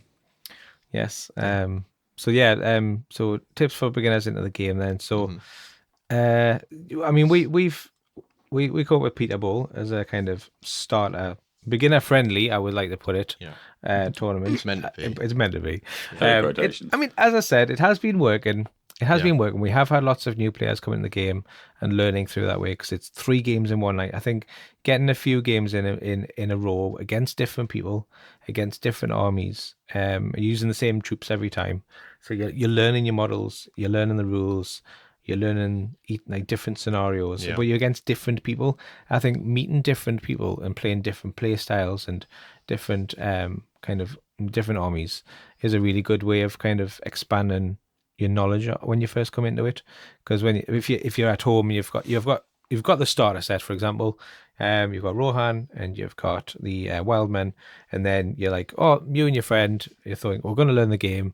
One of you uses Rohan, the other one uses Wildmen, and then the next day, we should have another game. You swap armies, and then you're just playing the same rules against each other over and over. Yeah. I think getting out, and even if you're obviously not an organised event, but just time a game for an hour, play an hour's worth of a game, see where you end up, and then play someone else. So playing different people, I think, is really big. For kind of expanding, not just socially, but in terms of your rules for the game and things like that. I think it's that's really helped the new guys playing Peter Bull. Even like as a region, like I've been playing for ages. When I come against the men in the West, I think, how do I deal with this? Because no one uses it very often. No. Up here. So you can learn more from getting battered by something. Oh yeah, I mean, than beating the same thing over and over and over. Yeah. Some of the biggest, like famously, my Grief of Amer list. That's where Sad Jamie came from. The Grief of Amer list I used was not too shy of the Grief of Amer I then came 7th with at the actual tournament. It was a GBHL 90, and I came 7th. But it was essentially the same list. So getting smashed for 3 games that weekend meant I had learned a lot of lessons for when I went to the tournament, and I knew how to kind of the best ways to use it. And I think so. Getting beat isn't a bad thing. I think getting beat is a great way of learning. Okay, that didn't work. Or even if you're in the middle of the game, you think, "Oh, I'm going to try something weird. I'm going to try something, some combination I've never done before. I probably wouldn't do this if I was playing a competitive game or whatever. Just try something, see if it works." It helps a lot with when you're playing lists like Group of Amer. Like when I was playing Great Company, I don't think I won any. Certainly when I played Arathorn Stand, I didn't win any of my practice games. No. And then I got to the tournament and I had a list that no one had seen before. Yeah. So I won 3 games. Yeah. Because people are like, oh, don't know how to do Stand that. sucks. I'm just going to run straight forward. Yeah. And then they go, oh, I've been shot to pieces. And he's heroic combated 7 times. So you can sort of learn the tricks of your army while also knowing what your weaknesses are is as important Yes. as knowing where your opponent can. Yeah, especially exploit them. if you've got a couple of favorite armies as well. They'll play different ways. So like if you've got goblins, for example, you're playing Moria and you charge forward, you just kind of spread around the board because your numbers are what is good. But then you play say for example Rohan, where you've got less numbers because you've got riders, and cavalry are quite tricky to use. So you can't just charge forward and spread out because your riders will just die. You've got to be really more careful with different troops and things. So I think lots of different like knowing, as you said, the weaknesses of your army is really important to get better and enjoy your games more as well. Because if you're just doing the same thing every time and nothing's different happening, you're just gonna have a bad time. So yeah. Yep. Any more tips off the top of your head? Really, the most important tip is to continue listening to Talking Shire podcast. Yes, I would gain agree. Invaluable insight. Yeah. At the end of the day, this whole thing, it's a game. It's a game. It's meant to be fun. It's meant to be a piece of escapism. Like I think that I speak on behalf of myself, but probably a lot of other people when I say like the community in the Northeast as well. Like we're very much. I just want to play to have fun.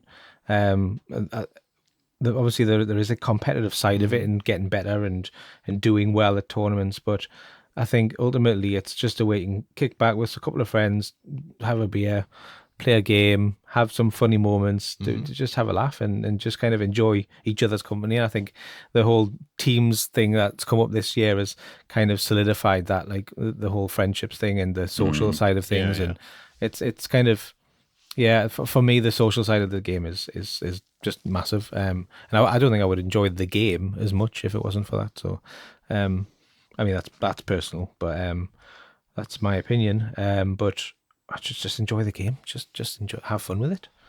And Talking of the teams does raise a good point for any beginner that particularly if you're based in the Northeast, if you want to survive, you need to join a gang immediately. That is not true. We're not gangs. We aren't gangs of people. There's been rumblings of a super group. Yeah. Jake keeps mentioning this super group. No one said anything to me. We're not. Yeah, for some reason.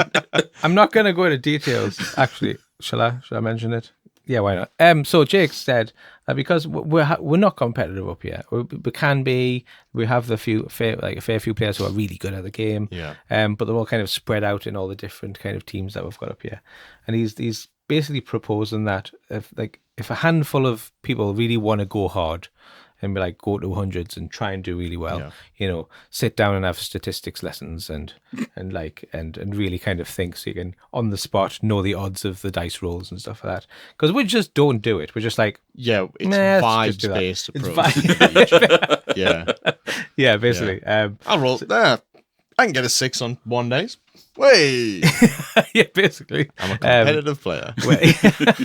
So he's basically proposing that a handful of the more competitive people take the meta lists, challenge for the titles, blah blah blah. So make kind of a team of the really sweaty ones who want to be really sweaty and do that next year.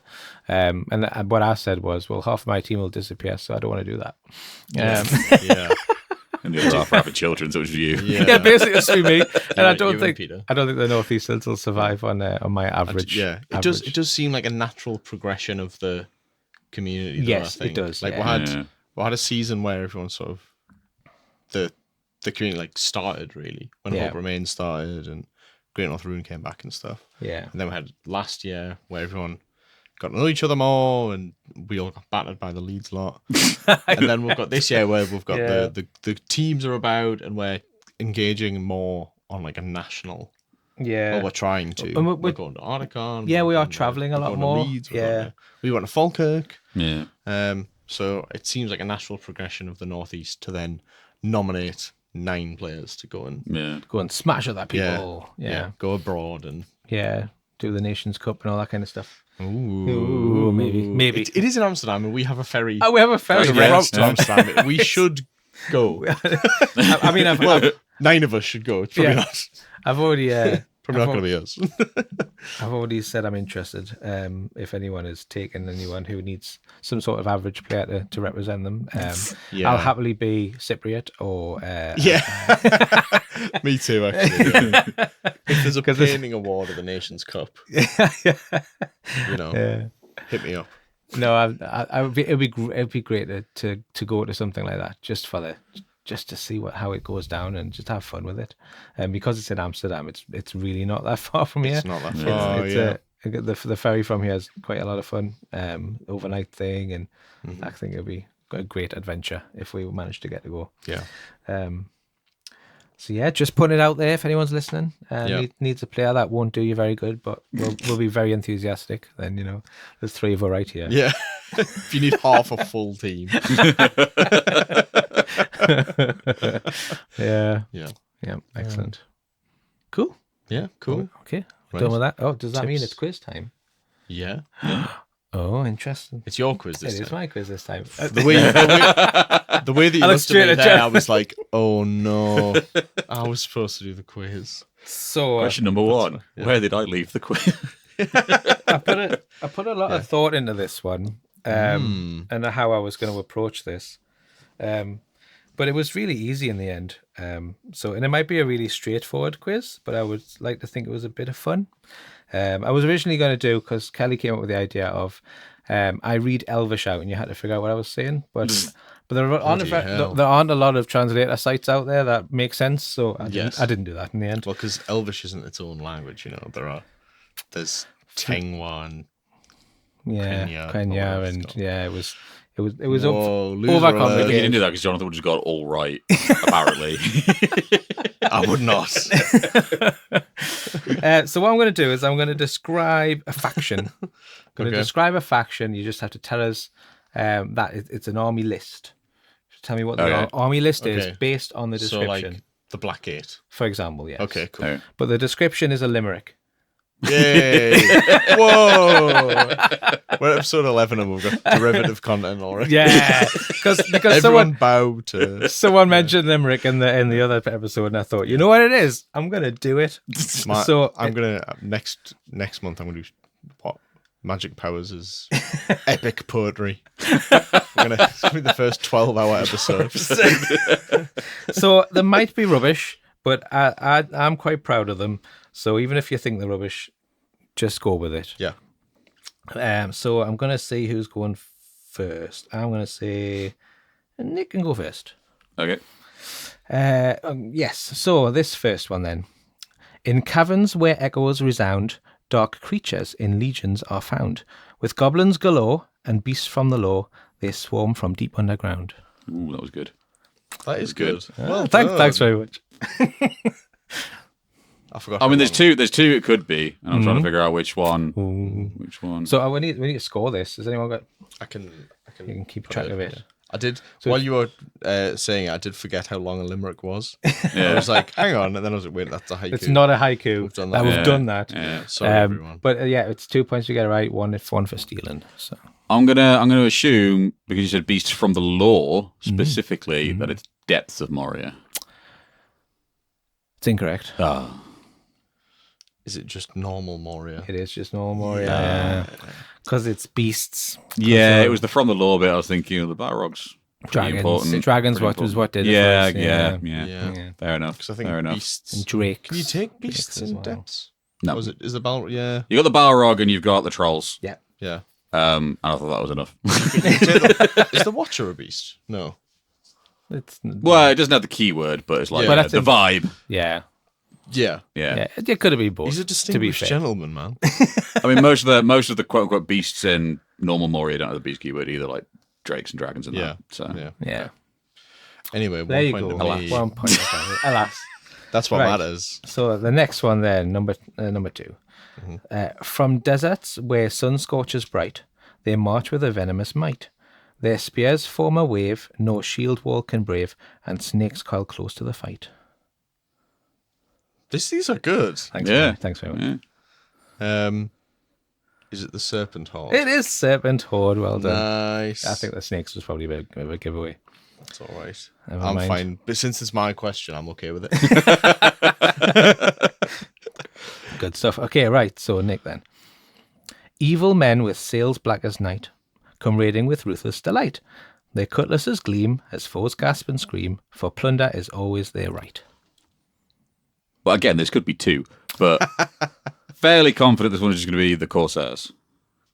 Of Umbar. yes, well done. As opposed to just Umbar.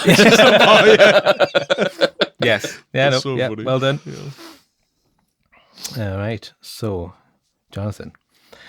Where river meets battlefields cry, the men on horseback ride by.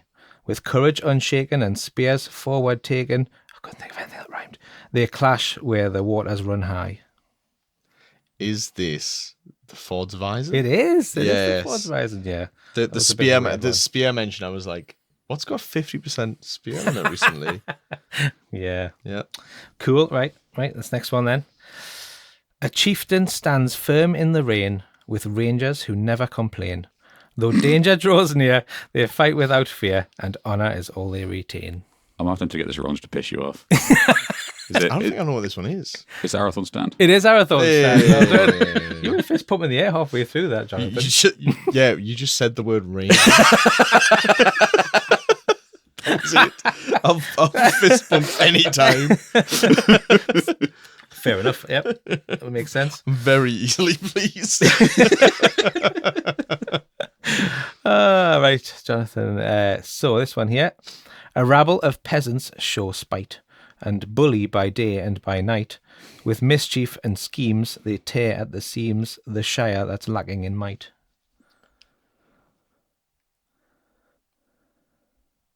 I can't remember the name of the list. Oh. It's not the Golfimble one.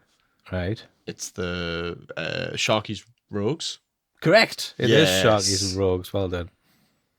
All I could think was Ravagers of the Shire. I nearly said Ravagers of the Shire, and then I was like, wait, that's not the name of that list. All right, so one for you there, Nick. These are very good. Yeah. Thanks. It took us God. ages. I don't know any other form of poetry. It really I'm took gonna me a have to while. I can't do. I can't do the third month of poetry related questions, can we? Yeah, I pretty much sat down day one to start these ones after the last episode, so it took us a bit. Yeah. So next one anyway. In shadows where green branches sway, the rangers keep Mordo at bay. With arrows so keen they strike unseen and vanish the ghosts in the fray. Is it? Oh, how do you pronounce it? Is it the Rangers of Ithilien? Yeah, I'll give you that one. It's Yeah. Garrison. Garrison. Yeah, Yeah, I'll give you that one. That would have been very harsh. Yeah. No. No. Yes. Rangers of Ithilien, you idiot! It's a garrison. Yeah. Yes, exactly. All right, next one then. There's only one left each after this one. After So this one. you've got to get this one wrong now.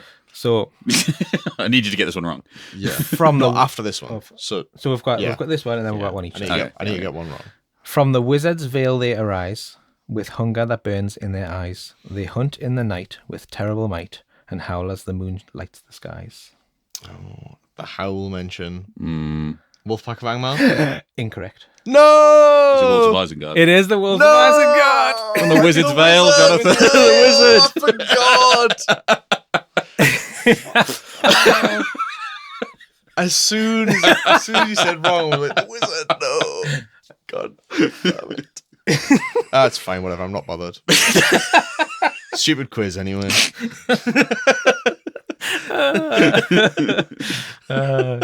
Get in. I got him. Well done. Well, thanks. Right. Okay. So last one then. Last one for Nick. A shadow returns from the grave with servants too twisted to save. His fortress of fear makes mortals draw near to doom they cannot outbrave.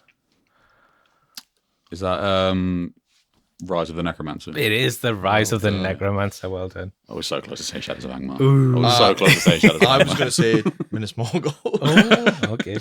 Yeah. It's the fortress that tipped it. Yeah. Yeah. See, I thought Minas Morgul Fortress. Yeah. But Nice. well Okay. done, you got it. Well done. Congratulations. Okay, last one then. So I have to get this right. Yeah, I have to get this right. And if I get this right, it's a draw. Yeah. Have we had a draw yet? I don't think we'll have. Think of a poem on the spot. I didn't think of any tiebreakers. Sorry, guys. We'll just have to do a draw. You might if you get it right. Oh, yeah. We'll see. We'll Oops. see. No pressure. You'll get it right. No I pressure. think it's very straightforward. So, because I couldn't think of anything else. 5 masters of wisdom convened, where shadows and whispers had preened. They drove out the dark from a fortress long stark, yet the foe fled away unforeseen. There's actually 6 members of this army, I think. Is it the White Council? It is the White Council, yes. You're Fi- forgetting five the wisest of them all. 5 masters of wisdom, though. Yeah. Yeah, to be Yeah, fair, no, there only, are 6 Masters of Wisdom. only 5 of them have the keyword. What wizard? Have the White Council keyword. One of them's Erebor. That's so funny. He's wise enough to move 6 inches every turn. Yeah. Yeah. Stumble. So it's a draw? It's a 9-9 draw. Oh, well Whoa. done. Wow. I thought they were going to be quite straightforward. I just wanted to do poetry. So That was good, yeah. thanks, guys. Yeah. Well done. 9 each. Fantastic. 9-9? Oh, Well done. All right. You got to find another form of poetry. Yeah. Yeah, you're up next, aren't you, Jonathan? Christ. Gonna have to do abstract. I do like a skaldic flute. Yeah. Yeah. I'll do You Have come in no with your idea. harp. the lay of Sorcerer's Blast. Yeah. Excellent. Yeah, that was great. No, right, Yeah. there you go. Well done. Can't believe poetry's become a I know. recurring I theme didn't, of I the didn't see that podcast. coming. Didn't see that coming. I think Tolkien would like that. Yeah. Yeah. Yeah. Just Even randomly. if Nick doesn't like his books. Yeah. I think Tolkien would It's not appreciate. so much that I don't like these books. I don't like him. Oh my god. Okay. Yeah, I was going to say, I think Tolkien would appreciate us throwing poetry into something that has no business having Yeah. poetry into it. He'd be like, yeah, great, cool. Yeah. What's wrong with that? Yeah. Excellent. All right. Yep. So we'll start rounding out then. We've got the event shout out next then. So the next event in the Northeast is the Element Games one this Saturday, the 22nd of August. Depending on when this goes out, it might already be happening. Don't know. So it's 500 points. The 3 scenarios are pre-picked. There are secret objectives for an extra VP. It is meant to be beginner friendly as well because it's very much like we'll help you out, you help me out. Blah, blah, blah. So if you want to, if you do want tickets for that, it's still available. Hoping to get this out before the day. Come on down. You can come in on the day as well if you find you're free. So bring 500 points of Middle Earth down, and we'll get you signed up and get started. I think it starts about 10:30, 11:15. There you go. So War in the North is after that, which is the pairs event at Northern Alliance Games. Are we all going to that one? Yep. Yep. Well, who are you pairing up with? Are we going to say? Yeah, I'm fine. I'm fine saying I'm pairing up with Alistair. Nice. I'm Yeah. taking the good force. I'm pairing it with Paul Hart. Oh yes. Also yes. taking good force, Nice. which I haven't quite settled on yet. Yeah. I think I know what I'm taking, but Is it the White Council? No, because it's 700 points. I did consider it. Yeah. But White Council is like really, really awkward at 700 points. Hmm. You have to either be like 60 points down or lose Galadriel, and neither of those are great. Yeah. Yeah, fair enough. Yeah, I'm pairing up with the traitor himself, Peter. I'm going to keep him in line this time, and I'm going to be the good force as well. Oh, nice. Oh, Cool. we're all good players. Look at us. Look at us being good. Yeah. So that's on Sunday, the 6th of September. Jake Robson's running that one. I believe there's one pairs ticket left for that one. yeah. So there you go. Any interest in that, just message in the groups. I think there's a couple of people who might be looking for partners. Anyway, after that, it is back to Peter Bowl. It is on the second Thursday of every month. It's 200 points, no named heroes, Northern Alliance Games. So come along to that. As I said, there's usually lots of new people there, even just inquiring and just joining in. It's games nights. We've got Northern Alliance Games every Thursday. Everything happens on a Thursday. TNT is back. Thursday night throwdown in Middlesbrough. I nearly forgot there because it popped up yesterday or the day before. So Thursday night throwdown is back this week, and it's going to be every month. So it's the first. No, it's technically the last one, isn't it? It's in August still. Yeah. So it's the last one.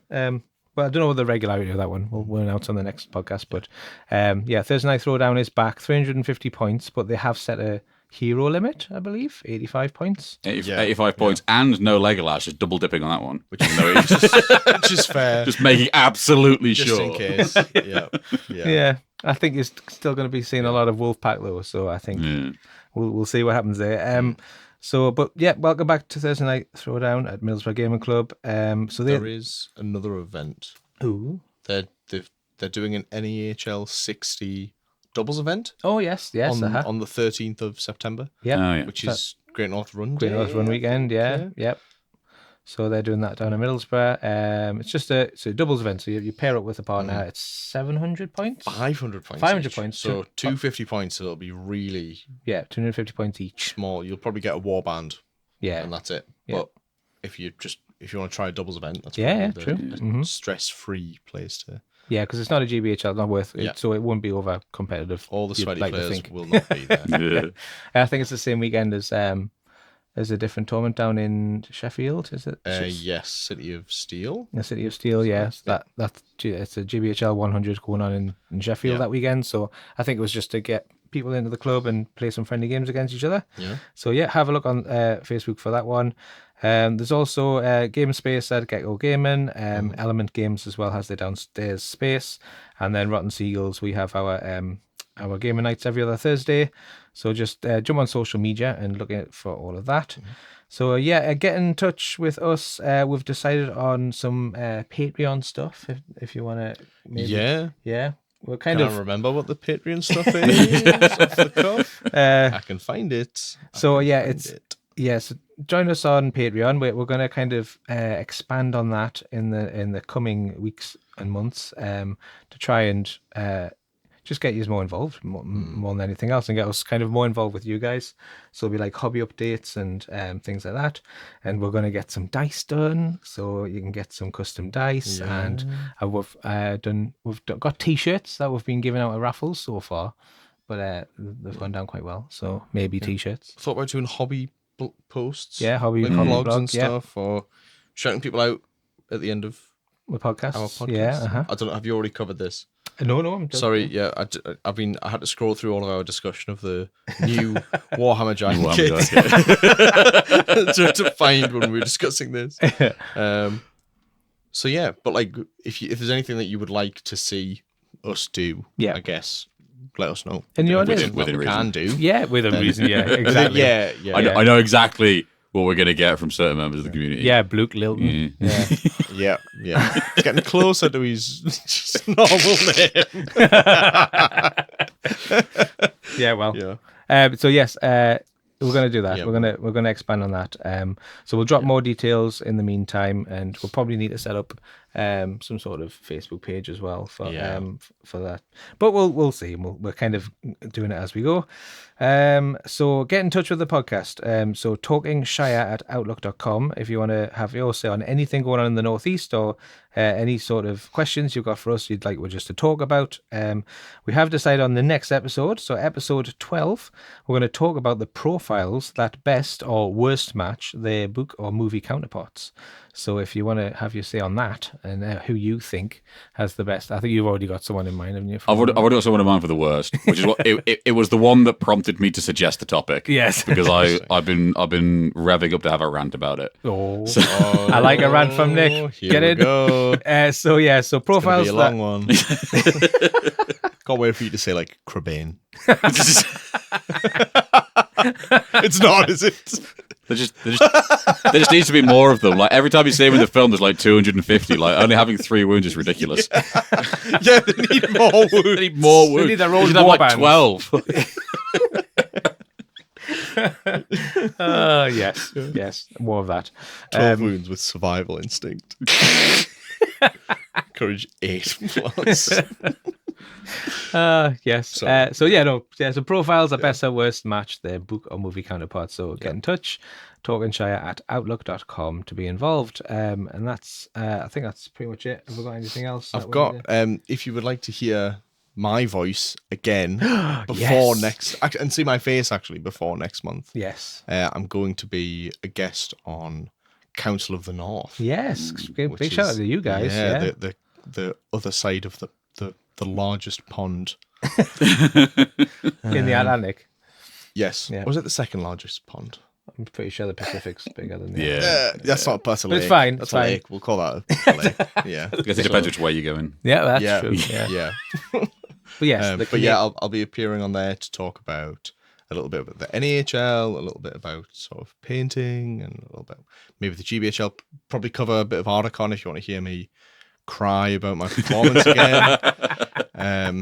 But yeah, it'll be nice to see what we have in common with our Canadian brothers in arms. Check out that podcast. I listen to them fairly regularly now, and it's me a too. really good podcast. I like those They guys. do some really good, very varied content. Yes. as well. They have hobby stuff. They have they've released a new video about very analytical, statistical Yeah, I noticed that one. information on podiums and stuff. Yeah. which is above my pay grade, but it is you're not there for that interesting. one, so, yeah, no, yeah. I enjoyed it, but I won't be answering any statistical questions. But it should be fun. I'm looking forward to it. Sounds good. Yeah, brilliant.